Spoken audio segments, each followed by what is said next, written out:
ochuno nyaka gidhi e ndara wacho ni weche thoth ma to wacho ni ng'anyo bedo samoro duol mogik ochuno nyaka gidhi e ndara.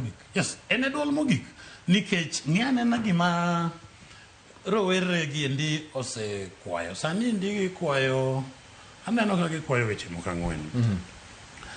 Mokwongo ni ang'o manokelo ng'anyo ni endi higa mokalo. Yes.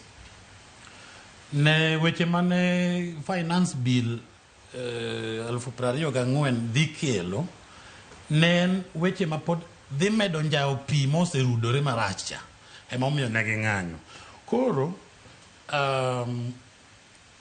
economy mar yawuotwa gi nyiwa matindo giendi miyo nyaka gidhi adhiya ng'anyo nikech king'iyo kata sami timo budget ok ine gima nie budget madhi konyo rowere matindo giendi. Mar ariyo ok ine gima duoko nengo ngima piny were gi programs kata makonyo gi kende but ok ine gima dhi duoko nengo ngima to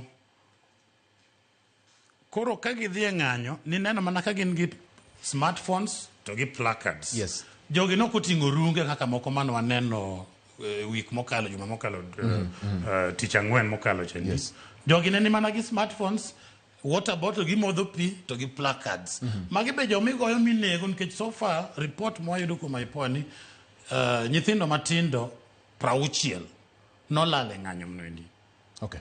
Ng'anyo watik ni point ni mondi. Yes. Koro gima jogi neno sani ni remo mano olal higa mokalo giendi. Ok diang' wawe gilalala limudho kamano endi ka gima ne gin remb gwen moko monegi ocham. Gidwa paro, gikelo gimino ni remembrance. Par ni lweny ma ne wuogi 2028 bang' election ma 2027 nokelo gimiluongo ni national dialogue ma sani okelo gima wan gi higa ka higa neno ka wadhi annual prayer ma parliament ema no sanction mondo obed gi annual prayers ma wadok chien to watwak to wang'e to kanye jokama gima notimore 2028 chak timre ema ne gima nokelo national prayer day. Jogi wacho rawere matindo gi wacho niya miwa uru kata gono kata mana mos. And actually I expect ni kochopo week ma wachako niendi to ka rais ne nyalo bedo gi advisors maber to ogo chonge piny gi yawuotwa matindo gi to wacho ni jokama wasea mabor gimomiyo nung'anyo last year manen magi makendo nwawuoyo e platform iluongo ni X to nachikou kama joka nowuoyo maingo seche 2 records nitie gi report mag gik mane giwinjore. Yes. 1 year later onego bed ni president miyowa report. Okay. Ni na ane mana wuoyo kodu moingo seche 2 to nachikou magi ma tok higa achiel ma asetimo kata wan gi progress e magi to wasetieko. Ochako bed gi national dialogue gi rowere giendi ineno to kik pande actually president ngo bed very remorseful kuom wito ngima matindo mag jo future 60 monegi okonegi ni ginegore kendgi to negi gi polisi ineno wach no endi.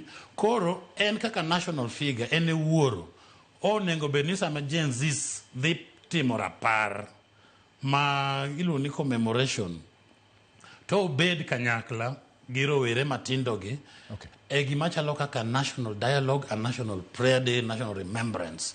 Ka wanyalo chiwo kata mana national holiday e yore moko matindo mag religious giendi ang'o mamono miyo Gen Z a national day mondo bed rapar nikech mae kama koro Kenya goye kona mondo wakaw yo moriere nikech yo ma Gen Z neno ni gari mar piny ochomo bugo go mak break mondo wakaw yo maber.